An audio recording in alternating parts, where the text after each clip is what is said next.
Welcome to Live Fully with Kratom, the podcast by ETHA Naturals. I'm ETHA co-founder Alexander, and with me is Head of Customer Service, Amanda. Good morning, Amanda. Good morning. And today we are going to talk about does rotating the strains of Kratom prevent me from building tolerance? It's a very common question we have often in the stores. I'm sure online too, but I know we've talked about this before, but I wanted to go a little bit deeper this time, so that's the topic for today. Excellent. Let's get started. First, welcome back. You've been traveling. Yes. And this is your first time on camera. It is. So it's very First time back on camera. We used to do this a long time ago on some YouTube videos. But like I mentioned last time, I was telling Victor, it's so weird to be in front of the camera. I'm still kind of getting used to it. Yeah, like where to look, where to move. Now I can't be yawning really loud or making a face if you're talking. I have to be very conscious of my facial expression. I can't read off a script. I have to kind of actually talk about things. I know. Yep. And then also too, from the last time, we have a little bit of a different structure this time. We're gonna go over now moving forward on episodes talking about industry updates, business updates, little sharing of our tricks and tips on like healthy stuff, and then sliding into the actual topic. We want to be able to provide more information than just Kratom and just the business in general, but and hopefully you guys like it. I don't know. We'll see how it goes.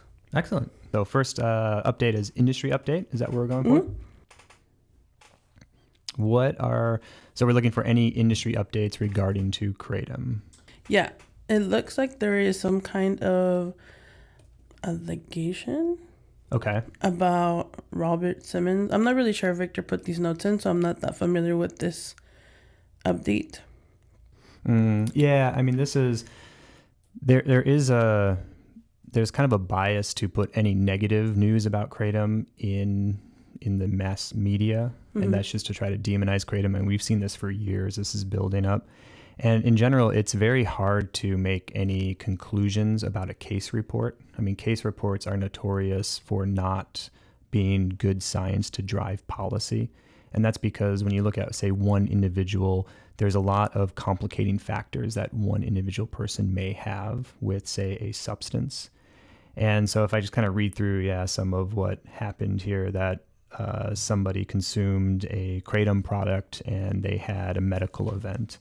And so that gets into the details. Okay, what is a person's prior history? Do they have some underlying complications that may have been exacerbated by a product, or was it just unrelated? And this came up, and looks like it was a seizure that happened after consuming a product. And so this is looking at a Kratom product that we don't necessarily know what's inside the product. So there's kind of questions that just come up. Okay, was it actually only Kratom? Was there something else adulterated? Did the person have a prior history of seizures?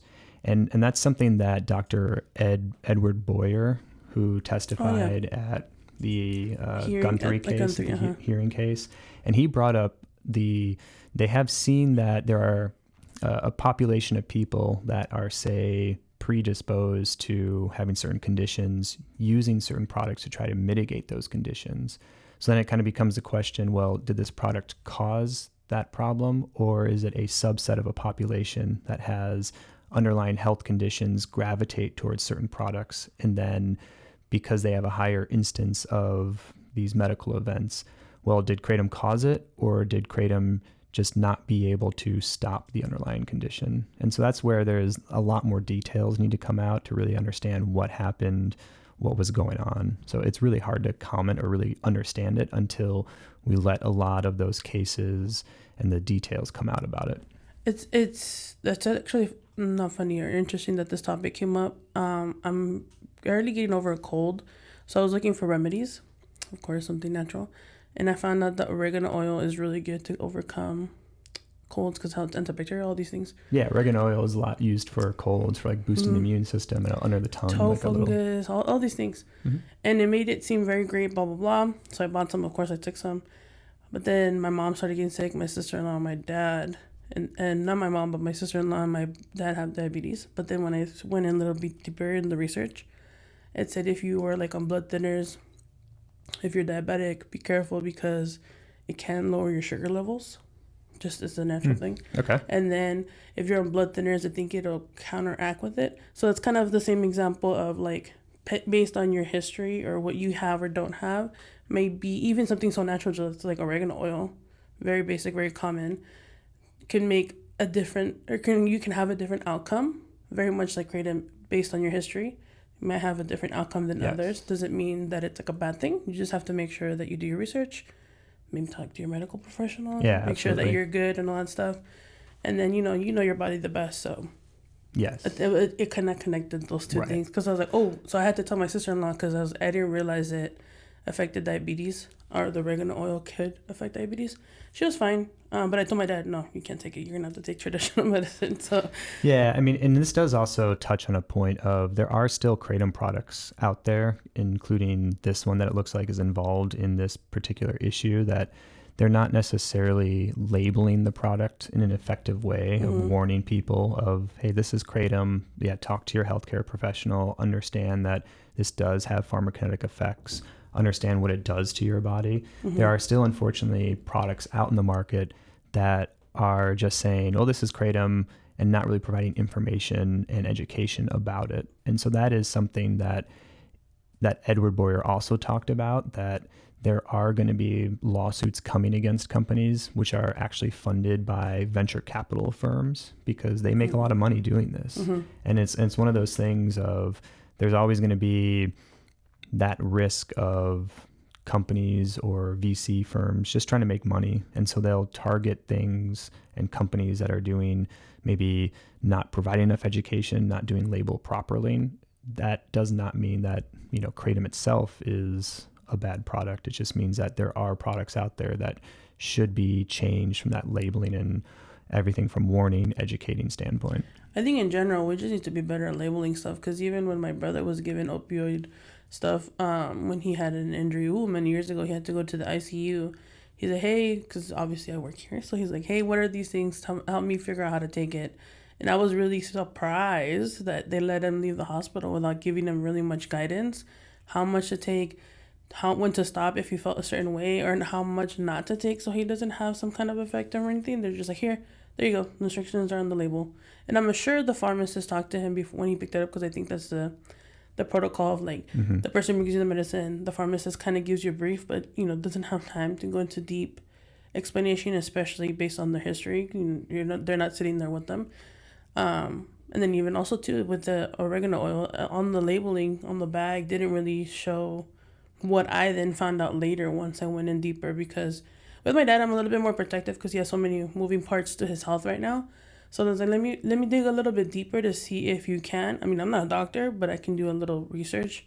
If you really feel like you really want to take it, then ask your doctor, because he knows your actual medical history, and might know better than I do if it's going to counteract with other stuff. So I think in general, we just need to be better at labeling. Yes, absolutely. Especially food labeling in this country. There's a lot of loopholes that companies do not need to label certain substances. And I know and it's so bad that there are now, I think there's apps. So like I know there's like a Yucca app where you can scan barcodes and people actually notify of ingredients and additives that are not provided on the label, so that we have the information to help our health and wellness. At least for me, like on my For You page is more like for beauty products. A lot of people that I follow scan it to see if it's like kind of healthy to use.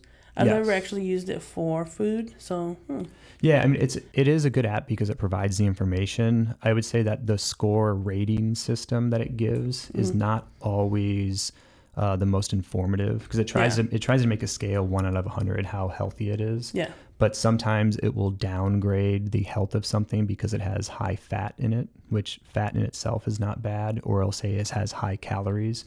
But yet what I find interesting about the app is really more about, it'll tell you that there's certain additives in it. And if there's an additive that is, say, an endocrine disruptor or likely carcinogenic, that's what I pay most attention to versus, say, just this overall simple score it tries to give you.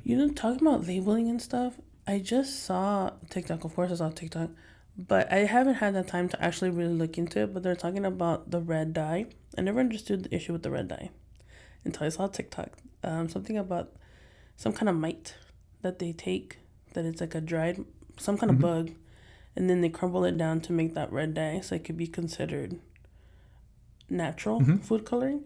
And I was like, I never knew that. Yeah, but I mean, why would that be problematic? I mean, I guess it's like, okay, it's an insect that has the red color and it's ground up, so it kind of seems gross to people. Yes. But to me, that is not a problem. For me, the problem is when we have artificial red dyes. So that was the argument. It's like, why? It's like the artificial is then actually, you say, carcinogenic or causes disruption to your health. To me, that's a bigger problem than simply, oh, well, this comes from a bug, right? I mean, it's your initial instinct is like, ew, bug. But then it's like, well, was a bug like out in the wild? What is it really eating? Like, what am I digesting kind of thing? Definitely. And then it's like, well, would I rather have a bug kind of food coloring, which is kind of technically natural, or something that's not normal and man-made? Well, so I have I guess, would you eat insects as like a food source? Okay. When we went to Mexico City, we went to the pyramids. I think it's the Pyramid of the Sun, and on the way back there's like a cave, and you go in and you walk, and it was we had grasshopper tacos. So you just put lemon, and then you put a bunch of guac, and it was actually not that bad. It was not that bad. And I've had like escargot and stuff. I consider snails a bug to me. And that one, the texture for me was not the best. But, when in friends or pairs, you got to do it. Yes. I mean, I would say I wouldn't go out of my way and reach out for a cricket taco. Yeah. But I've had it. Okay. So, but do you like lobster? Yes. Well, not really. I mean, I actually ate some this Sunday. Yeah, okay. And shrimp, because, I mean, lobster is technically or more similar to a bug of the ocean. And so that's right. Too. And so that's where it's like some people have I mean, I don't necessarily like eating crickets, or kind of like if you have, cricket protein powder, it's like, it kind of seems a little bit off-putting. But at the same time, it's like, ooh, lobster's a delicacy and pay a lot of money for it. And yet they're very similar, right? And so that's where it's kind of this, we have, I don't know, societal norms that say, oh, this is very common and standard, but yet this over here seems not acceptable. But yet, in the end of the day, they're both kind of a protein powder. They're an organism that scavenges or eats certain material. So it's very arbitrary on what seems, air quotes, like gross or disgusting. Yet, it's so funny you say that, because we went to this pumpkin patch in Rosarito this weekend with my mom for my birthday, and before we went to go eat. And they give you like 2 complimentary quesadillas. It's like tortilla with cheese. And then they have 2 proteins. And I can't remember what the other one was. But as soon as my mom heard lengua, which means tongue, she's like, oh, you can have that one, because I know you like it. And when you think of like tongue tacos, sounds weird, but actually it's really good. I know. And that's the hard part. Because like I'm saying, like eating beef tongue sounds like, I have like a...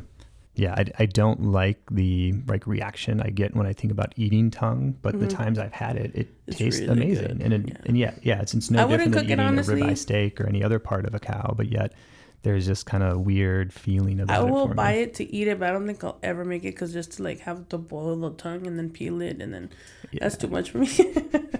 Nicole's probably making some faces, but menudos also is like in cow intestine. And I've seen the process from getting it from the cow to your plate. I've never saw that, and I was like, well, okay, maybe I didn't need to see that, but I love menudo. It's so good, the texture, but my mom's more of a texture person, so things like that kind of gross her out, but I love it. So, all right, moving on to business updates.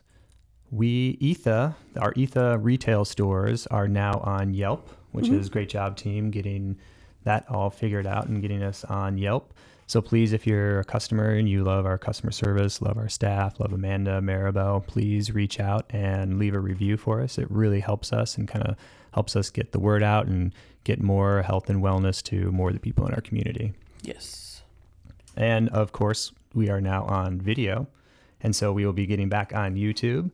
And I think from the consumer standpoint, if you guys have any requests on now that we have video, if there's something you would like us to try or do, or if there's a better way we can utilize the video aspect, we'd love to hear your suggestions and comments, because we're always trying to better educate, better inform, and see how we can utilize all this technology to keep our mission going strong.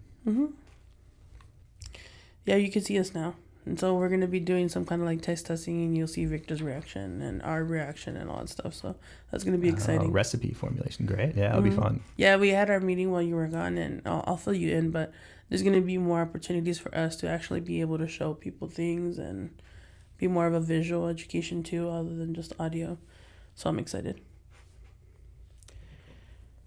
And lastly, with our Element 115 Kratom brand powered by ETHA, we were down in Chihuahua, Mexico, supporting the Skate Park Fest event, which essentially is the championships of Latin America for skateboarding, both street and pool and kind of ramp type events. And so, yeah, it was great to kind of be out in the community, seeing how, and I've been learning a lot about skateboarding in general, just how skateboarding, I mean, it's been around since, I want to say, Forever. the 50s, and it kind of has been, it gained popularity in the 70s, kind of has been going up and down, came really back strong in the 90s.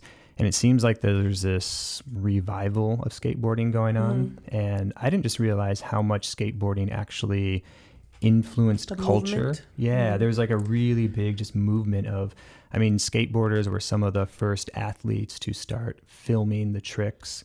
And then when they would start, using VHS recorders back in the day to film a trick, they would go out and find, undiscovered musicians and put them and sync the music to all the excitement and kind of tricks going on. And they'd make these videos. And it's some of the biggest bands now that, I mean, like Sublime, Korn, all these huge, like Blink-182, all of these big bands now got their start thanks and help to the skateboard industry because they really promoted kind of that culture and awareness. I think it's probably gaining popularity again because those kids that were skateboarding then are now parents. So they're Nostalgia is great. And then like Danny Way and all them are coming back, and they're like, oh, I'm back from retirement kind of thing, and they're like, yeah, and then so it's pretty cool. Danny's doing a lot of cool things too, globally with Chihuahua, and then hopefully with El Salvador and all that stuff. But yes, yeah, and then actually too, I didn't realize all the fashion that has come out of skateboarding. I mean, I think, oh my God, I have several pairs of technically like low top sneakers. And that was actually some of the skateboarders took high top sneakers and they literally just, use scissors to cut off the high top. They would take stickers to kind of seal the edges around.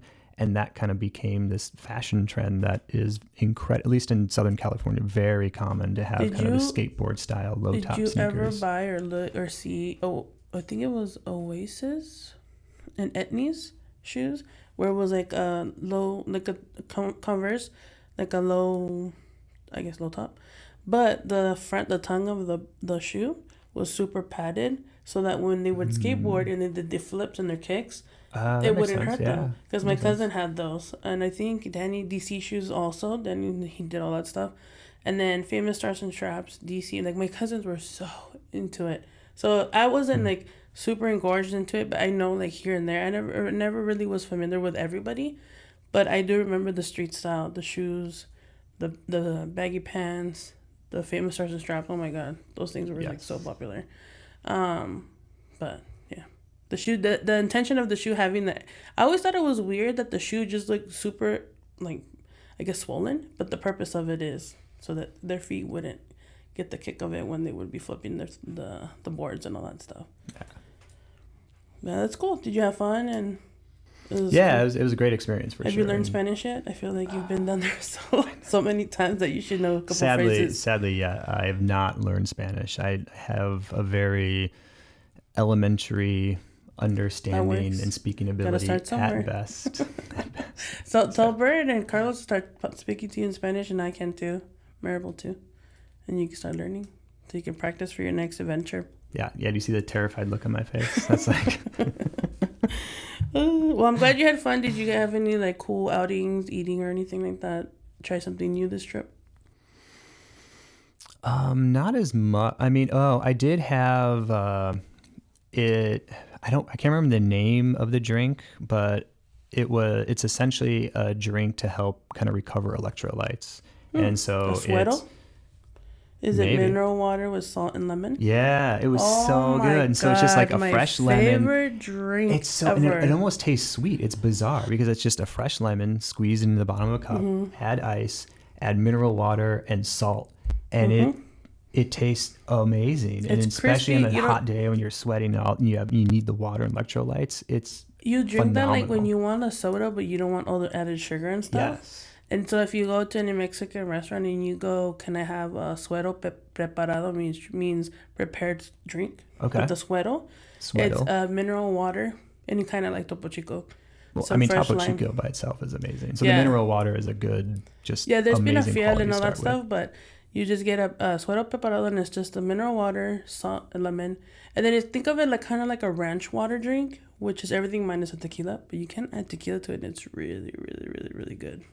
Just saying, for you to try next time. Yes, but sueros are really good. Yeah, so I am very excited because, like, I mean, I've always had like when I go mountain biking, long rides, I have like 2.5 liters of water, but I need some kind of electrolytes mixed in there, and I always look for little like packets of some of those like liquid IV and all those things. LMNT or something that you have little packets. But it's very hard to find something that has the electrolytes but doesn't have a bunch of sugar in it. Because like I don't want tons of sugar. It's like I try to cut out as much as possible, and I still get too much sugar in my diet.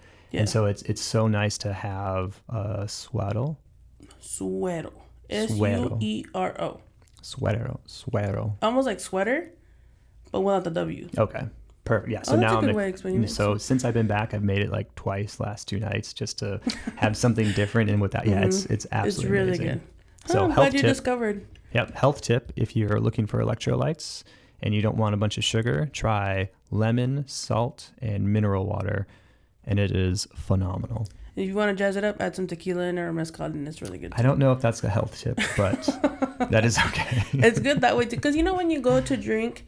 Like I know like Bert and his friends, they don't really like sugary drinks, so they usually do like Black Label and soda water and a lime, and they get all fancy with it, but that's usually their go-to. So like if you do want to go socialize and you do want to have something to enjoy with your dinner or something, they'll choose that, which is the mineral water, soda water, and then whatever kind of call the Black Label, whatever they take, or tequila, mezcal, and then that's a good option. Yeah, I mean, that is, I mean, so you do bring that up, and I do joke it's not healthy, but at the same time, that is a way that I find if I do go out to, say, a wedding or a dinner where everyone's drinking, I kind of have to participate to kind of be social as well. I end up using either like tequila or whiskey and soda water, just so then I get some of that water during the hydration, and I feel so much better versus if I'm drinking just the liquor or the beer straight without any other additional water. It's a really great way to kind of balance it out for me. I was just telling my mom that when we used to go to TJ, we would get a big bottle of Bacardi, and then we would do Coke and lime. And I always complain about headaches the next day, but it's because of the Bacardi, the sugar in the Bacardi and the Coke. Never realized it until, I'm older now. I'm trying to stay away from sugar, and I'm like, oh, that's why my hangovers were so bad back then. But yeah, stay away from the sugar. Suero with a little tequila is good too.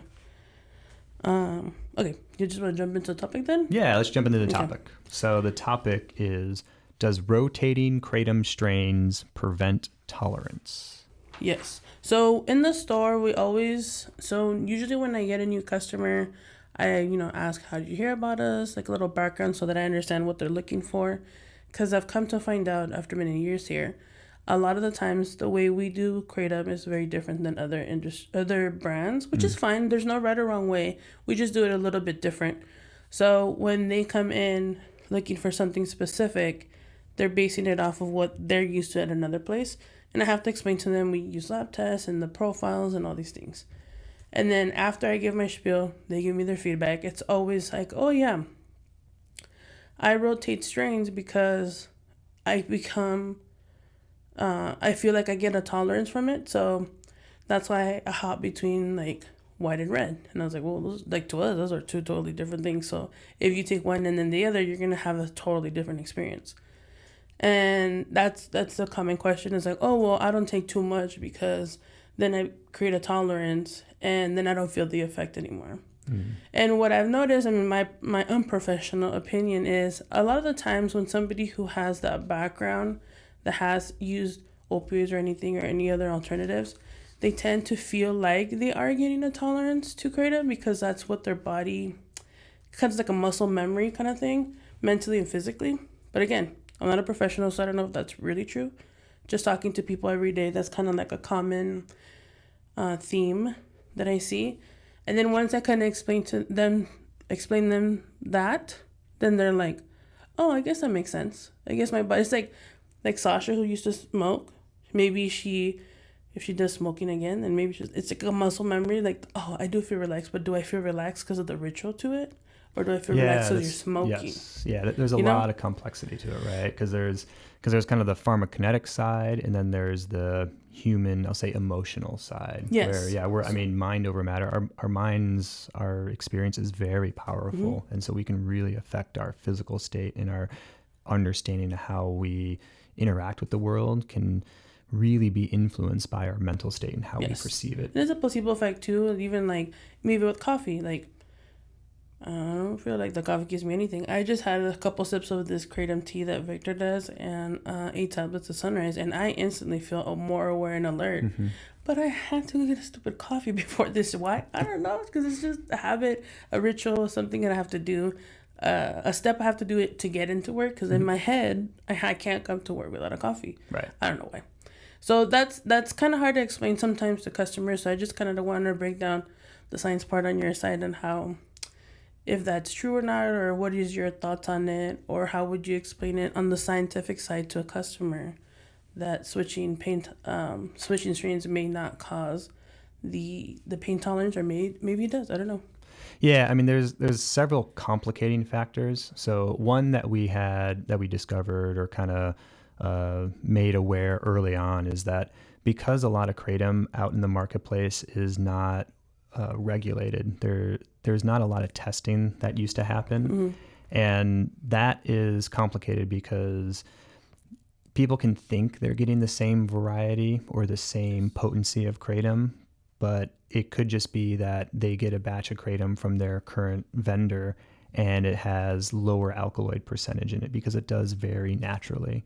And so there's that complicated factor that, okay, are you building a tolerance, or is it just that this Kratom that you now consumed has less alkaloids in it, and so you need more of it to get the same number of active alkaloids than before? And you actually, sorry to interrupt, but now that it's fresh in my head, it was one question Madeline asked, is we were talking about women's health, and the women that follow her were saying, why is it that when I'm on my period and have cramps and leg cramps or back cramps, why do I feel like I have to take more? And for me, it was kind of like, well, if your body's in that distress, it goes into that fight or flight. So it's going to need a little bit more. You might maybe have to take a little bit more because your body's in that distress. So it just needs a tiny bit more, but doesn't mean that it's not working. Right. Is that your body is just in that state, and also mentally too, where like you're in discomfort, so your body's just trying to fight that pain, which might be causing more pain. I don't know how pain works for other people. So yeah, when I'm on my period or if I have a headache or something, I'm going to take maybe 10, 12, but that doesn't mean that that's my new dose for that day or that time. Yes. That's what it is. Well, yeah, I mean, my physical pain changes on a day-by-day basis. And then, I mean, sometimes my pain is much lower and I don't take any Kratom. Other days, if I stress my body out or do some other activity and really put a lot of stress on it, the next day I notice, I'm not a lot more sore now, so I increase my dose of Kratom.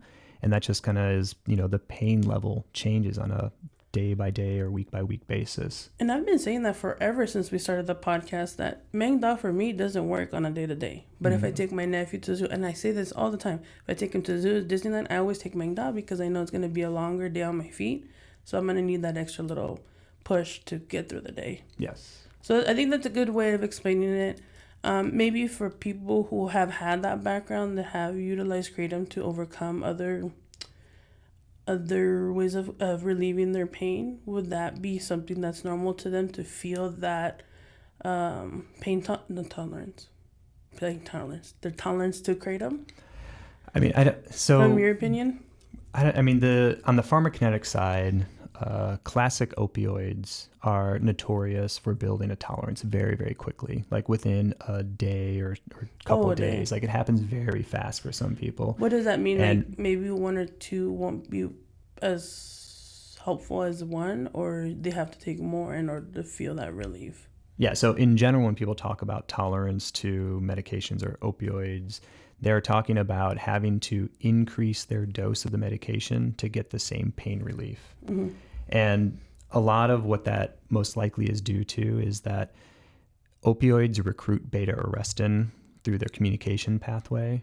And that's what the research is hypothesizing or showing, that the recruitment of beta-arrestin is what causes that tolerance buildup for someone to need more and more opioids.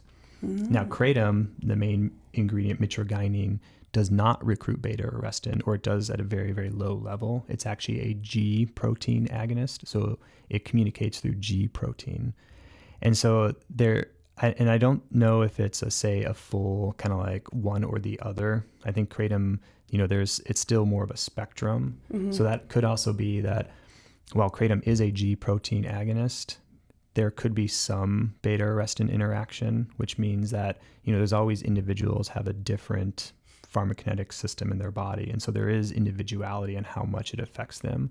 But for the most part, kratom is a G protein communication pathway, does not recruit beta-arrestin, and that recruitment of beta-arrestin is what is associated to tolerance buildup. So we don't see the same tolerance buildup with kratom that we would expect with other ways to manage that pain. And this is whole leaf kratom. Does the same thing apply to concentrates or extracts? Well, so there's another complicating factor in that. And so this applies to mitragynine, the main active alkaloid in kratom is a G protein agonist. There are other alkaloids in kratom, painanthine, speciosialatin, speciogenine, that also seem to help with pain, that are different alkaloids. So that is where if I only consume a mitragynine extract, I don't get the same pain relief that I get if I consume a whole plant kratom material. And so that, again, could be that same, so it's kind of a multiple alkaloid system is working together to kind of help with my pain.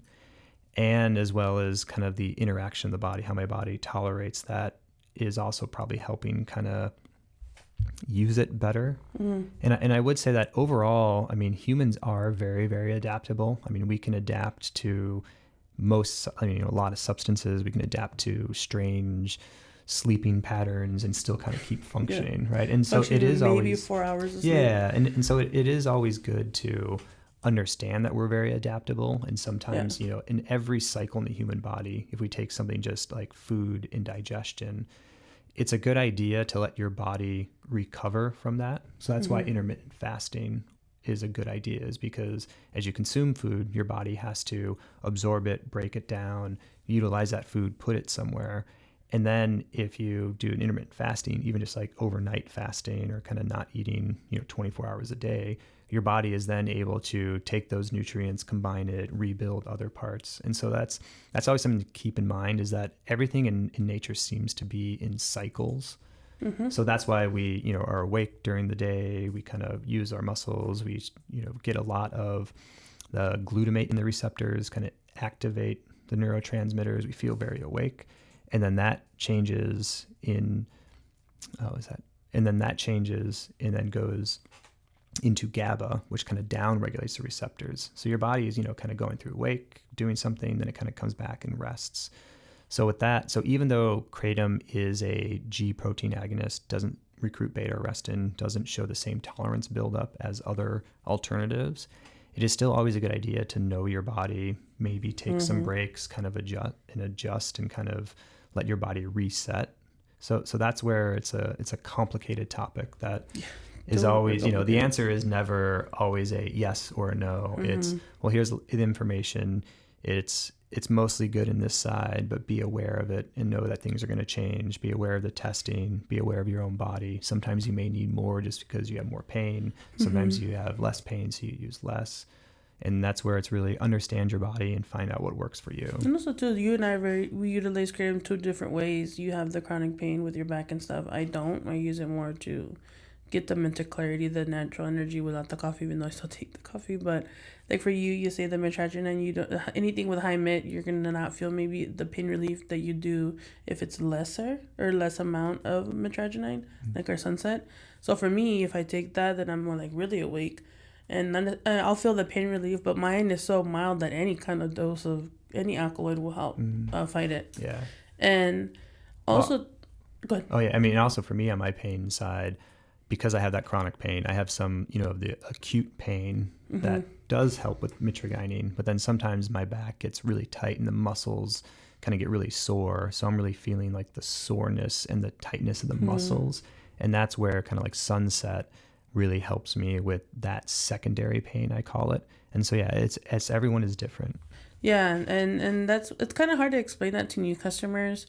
Because they're so accustomed to what they're taking before, and it's kind of I don't want to say undo the education they already have. It's more of trying to implement our education for our kratom. It's a little bit different. It's a little bit overwhelming. So when everybody comes in, it's like, what's the best for pain? And it's like, ooh, well, I'm not a doctor, first of all, so I can't really tell you. And then two, it's so complex. It's not like you said. It's not a yes or no. I always try to make sure that I give them enough information so that they can make an informed decision. Because at the end of the day, I'm just seeing you for 5 minutes. I don't know your medical history. Why would I know your medical history? I don't know your body. Even myself, I'm still learning my own body as well. So it's just kind of like, try it out and see how it goes. Pretty much how it is. And I mean, Kratom is one tool I have to manage my pain. Yes. So I use Kratom to reduce the pain levels, but then I also eat healthy, drink water, and importantly, exercise, do yoga, I stretch, and it's a multiple prong approach of doing all of these things together to manage the pain. It's just not just one thing. It's not just Kratom. It's not just one alkaloid in Kratom. It's multiple things in my life that helps me manage all of this. And I know sometimes pain you can't really control because it's something that some people just have it, like fibromyalgia. It's in their body. You can never, quote unquote, get rid of it. But you can do things where that you can kind of help be preventative. Yes. And you have to put that in consideration too. And then dosing too is another question that they have. Like, I feel like I have to go between like a little bit and a lot. So it's just kind of like you have to figure out what works best for you. I can't really say. And like, again, but at least start with tested Kratom so that, if I don't know that this Kratom has, say, 1.1% mitragynine, then I have no idea where to start with the dosing. So at least kind of, go to vendors that test and publish the test results, label the packaging, because at least there is some, starting point and kind of consistency that, okay, yeah, sometimes I do need more Kratom, but I know that, well, this is 1%. I know that I take 2.5 grams of this and it provides the relief that I need. If I don't have any test results and all of a sudden I get Kratom that's 0.5% and I don't know what it's tested at, then that's going to be another variable that's really hard to try to start understanding. It's a good point that you say about dosing, because I did have a customer a while back, and I think I mentioned this before, that he's really used to taking 5 grams of Mangdal Kratom from wherever he purchases from. And so he's like, oh, well, I take 5 already. I'm going to take 5 of ETHA. And he said it was really different experience. It was very too much for him, actually. So he actually had to cut his dose in half, because I'm assuming, I don't know, is that ours, because it is tested and we can almost guarantee in the natural form that it is going to be a certain quality and a certain percentage, that because it is higher than probably what he was buying, he definitely needs to use less. So that's another factor into tolerance, is like maybe you don't need to utilize as much as you have before. Maybe it's less, maybe it's more, I don't know. But, yes, absolutely. So hopefully that answers their question and kind of breaks it down a little bit better. I even learned some stuff too, but I think that was good. Excellent. Thank you for tuning in and getting more insight on Kratom tolerance through our personal experiences. If you found value in today's episode or enjoyed listening, we'd be grateful if you supported us by visiting ETHAnaturals.com for all of your botanical needs. Don't forget to follow our podcast page to stay updated with new episodes. We'd also love it if you share our podcast to your friends and family so they can learn more about ETHA. Your support would really mean a lot to us. Today's topic was brought to us by our customers' questions, and we appreciate your support. If you have anything you'd like us to cover in future episodes, please submit your questions in the Q&A section down below, or reach out to us on social media at ETHA Live Fully Podcast, or email us podcast@ethanaturals.com. Until next time, I'm Alexander. And I'm Amanda. And I'm Nicole. And as always, live fully.